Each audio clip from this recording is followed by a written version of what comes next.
Assalamualaikum warahmatullahi wabarakatuh. Apa kabar adik-adik sekalian? Semoga kita semua dalam lindungan Allah Subhanahu wa Ta'ala. Baik, sebelum kita mulai pelajaran, marilah kita berdoa. Berdoa dimulai.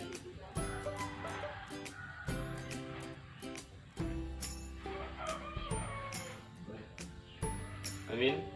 Alhamdulillah, pada pagi hari ini kita kembali bertemu untuk melanjutkan pembelajaran kita Quran Hadis. Pada sebelumnya kita telah mempelajari tentang menghindari atau mengendalikan hawa nafsu.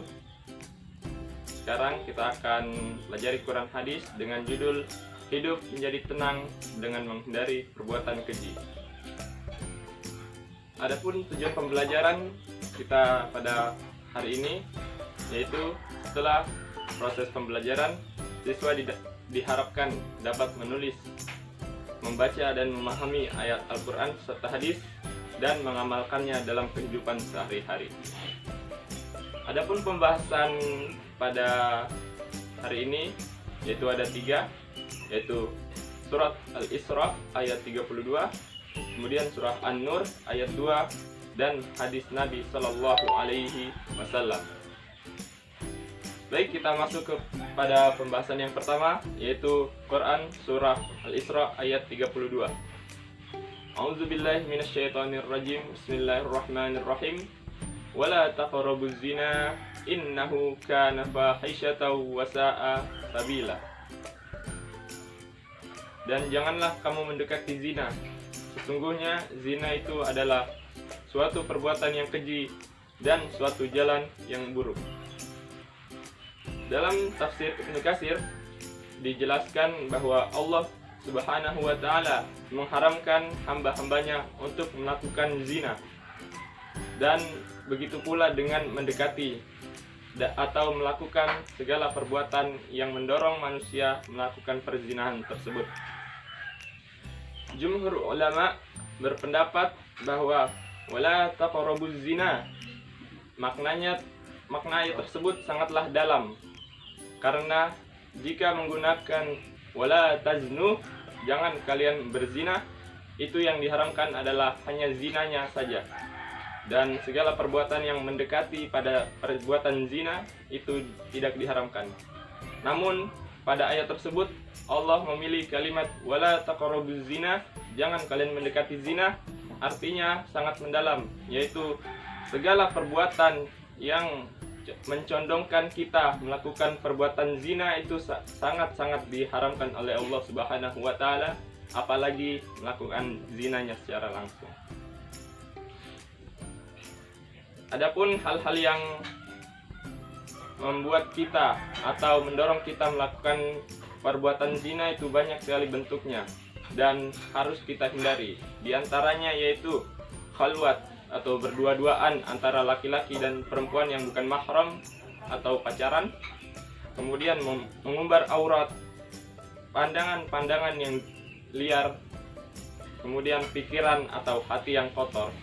Itu semua harus kita hindari sebagai umat muslim untuk meningkatkan ketakwaan kita kepada Allah Subhanahu wa Ta'ala. Terkait sambungan ayat tersebut, innahu kana fahisyatan wa sa'a sabila.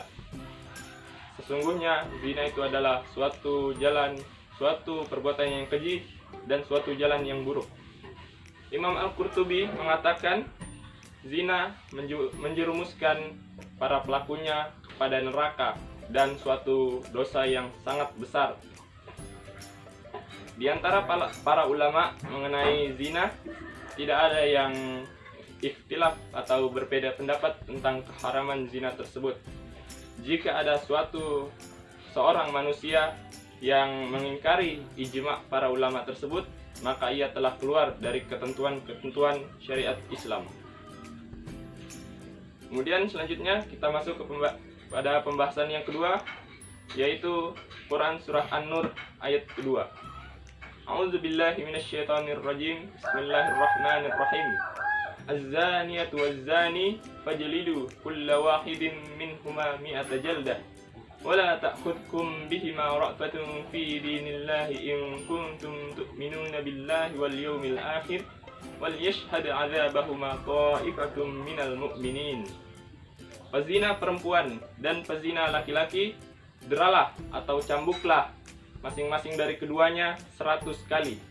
Dan janganlah rasa belas kasihan kepada keduanya mencegah kamu untuk melaksanakan agama atau hukum Allah jika kamu benar-benar orang beriman kepada Allah dan hari akhir.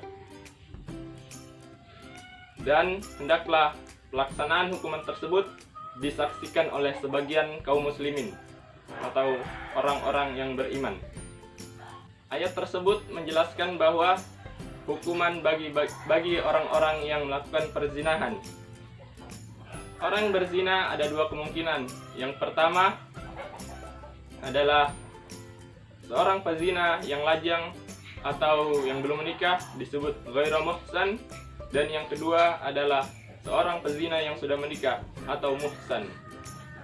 Hukuman bagi ghairu muhsan atau seorang pezina yang belum menikah yaitu 100 kali cambukan, mi'ata jaldah. Dan menurut jumhur ulama atau mayoritas para ulama berpendapat bahwa ditambah dengan diasingkan dari negerinya selama 1 tahun. Kemudian pelaksanaan hukumannya bagaimana? Wal yashhad 'adzabahuma ta'ifatum minal mu'minin. Dan hendaklah pelaksanaan hukuman tersebut disaksikan oleh sebagian orang-orang yang beriman.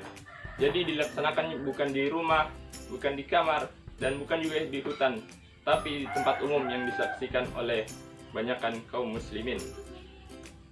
Mengapa demikian? Agar si pelaku jera atas perbuatannya, dan juga sebagai pelajaran bagi kita kaum muslimin agar tidak berbuat zina. Sedangkan hukuman bagi pezina yang sudah menikah atau muhsan yaitu dirajam sampai ia meninggal. Perlu adik-adik sekalian ketahui bahwa dirajam adalah dikubur hingga batas leher, kemudian dilempari batu kecil atau kerikil hingga ia mati. Lalu kenapa Allah mengatakan zina itu sangat haram? Inilah sebabnya, karena di dunia saja hukumannya begitu sangat hina, sangat keji, dan begitu buruk. Dilempari batu, dirajam, diderah atau dicambuk di depan orang banyak. Kemudian ayat ini juga menegaskan bahwa pelaksanaan hukuman tersebut tidak perlu ada rasa kasihan kepada pelakunya jika kalian benar-benar beriman kepada Allah Subhanahu wa taala. Wala ta'khudhukum bihima ra'fatun fi dinillahi in kuntum tu'minuna billahi wal yawmil akhir. Dan janganlah belas kasihan kepada keduanya mencegah kamu melaksanakan hukuman atas agama Allah Subhanahu wa taala jika kamu benar-benar beriman kepada Allah dan hari akhir. Adik-adik sekalian, Islam sangatlah menghormati atau melaksanakan 5 kemaslahatan umat Islam yang diikuti oleh syariat Islam, yaitu memelihara jiwa, memelihara agama, memelihara akal pikiran, memelihara harta kekayaan, dan memelihara kehormatan. Sedangkan zina ini adalah sangat bertolak belakang dengan kehormatan. Ia merusak kehormatan bagi setiap manusia yang melakukan zina tersebut.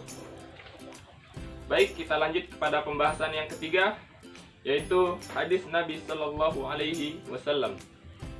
Dari Abu Hurairah radhiyallahu an, Nabi Sallallahu Alaihi Wasallam bersabda, "La yazni zani hina yazni wa huwa mu'minun, wa la yashrabul khamra hina yashrabu wa huwa mu'minun, wa la yasriqus sariqu hina yasriqu wa huwa mu'min." Seorang pezina tidak beriman ketika ia sedang berzina. Seorang peminum khamar atau minuman keras tidak beriman ketika ia minum. Dan pencuri tidak beriman ketika ia sedang mencuri. Hadis riwayat Muslim. Jadi ada 3, yaitu pezina, peminum, dan pencuri. mereka ini tidak beriman ketika melakukan dosa-dosa tersebut. Sebagian ulama juga mengatakan imannya tidaklah sempurna. Iman adalah landasan utama dalam kehidupan manusia. Jika imannya kuat, maka ia akan sulit untuk tergoda melakukan perbuatan-perbuatan keji atau perbuatan dosa tersebut. Sedangkan jika imannya lemah, maka dia dengan mudahnya akan tergoda melakukan perbuatan-perbuatan buruk atau perbuatan-perbuatan keji tersebut. Keimanan adalah barometer perbuatan manusia. Adik-adik sekalian, perlu kita pahami juga bahwa Allah Subhanahu wa taala berfirman dalam Quran surah An-Nur ayat 26. Al-khabithati lil-khabithina wal-khabithuna lil-khabithat wat-tayyibina wat-tayyibatu lit-tayyibina wat-tayyibuna lit-tayyibat. Wanita-wanita yang keji adalah untuk laki-laki yang keji. Laki-laki yang keji adalah untuk wanita-wanita yang keji. Wanita-wanita yang baik adalah untuk laki-laki yang baik, dan laki-laki yang baik adalah untuk wanita-wanita yang baik pula. Ayat ini adalah cambukan keras bagi kita. Jika kita ingin mendapatkan pasangan yang baik, baik suami ataupun istri, maka jadilah orang baik. Dan sebaliknya, jika saat ini kita melakukan perbuatan-perbuatan keji, niscaya kita akan mendapatkan pasangan yang tidak baik pula. Maka jangan cari pasangan yang baik, tetapi jadilah orang yang baik agar kita mendapatkan pasangan yang baik. Selanjutnya, perilaku atau sesuatu yang mendorong manusia melakukan perbuatan-perbuatan keji adalah sangat banyak macamnya dan harus kita hindari. Di antaranya yaitu melihat aurat yang tidak hak untuk kita, kemudian mendengarkan hal-hal yang mengundang hawa nafsu, dan pergaulan bebas antara laki-laki dan perempuan, dan khalwat atau berdua-duaan antara yang bukan mahramnya, atau pacaran. Baik, sekian materi yang dapat saya sampaikan tentang menghindari perbuatan keji, yang di dalamnya kita telah membahas 3 surat atau 3 dalil, yaitu Quran surah Al-Isra ayat 32, kemudian surah An-Nur ayat 2, dan hadis Nabi Shallallahu Alaihi Wasallam yang diriwayatkan oleh Imam Muslim. Sekian pembahasan dari saya. Semoga bermanfaat, dan jika ada salah-salah kata itu datangnya dari saya, dan jika ada kebenaran itu datangnya dari Allah. Mari sama-sama kita membaca doa kafaratul majlis. Subhanakallahumma wa bihamdika asyhadu an la ilaha illa anta astaghfiruka wa atubu ilaik. Assalamualaikum warahmatullahi wabarakatuh.